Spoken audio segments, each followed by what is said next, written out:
I teach an introduction to horror literature class at the University of South Dakota, and I wanted to talk a little bit about how I arrange the class and the kind of approaches we take to reading horror literature.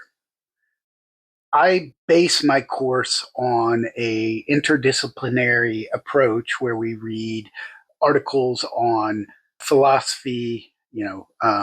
We read articles from audiologists about jump scares, studies of the kinds of people that watch horror and the ages, and we pair those in discussions with our texts. Some of the texts I use Stephen Graham Jones's Only Good Indians. I think that's a very artistically rendered horror story that switches protagonist or point of view halfway through in a very interesting and slippery way. We talk about this notion of the ancient cursed and the cursed lands, that kind of settler or approach that still permeates horror literature today, and how he kind of subverts that and plays with it.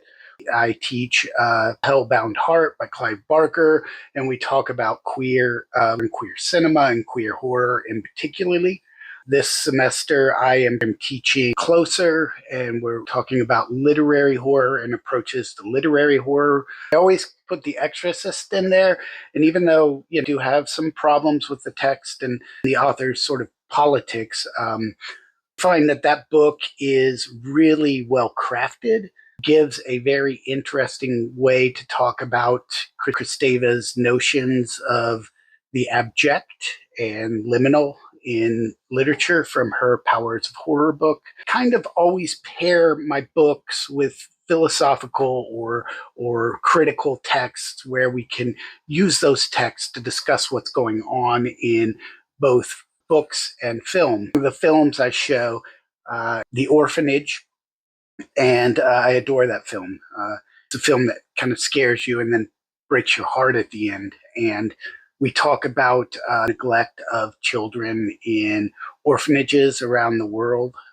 We read some articles about that kind of exploitation of the most vulnerable people in these societies. So that's not all of the books we read or movies we watch in the semester, but I'm curious, what books would you want to see added if you were taking a horror class? And please say whether it's a critical text that you think would be a good conversation paired with a horror novel.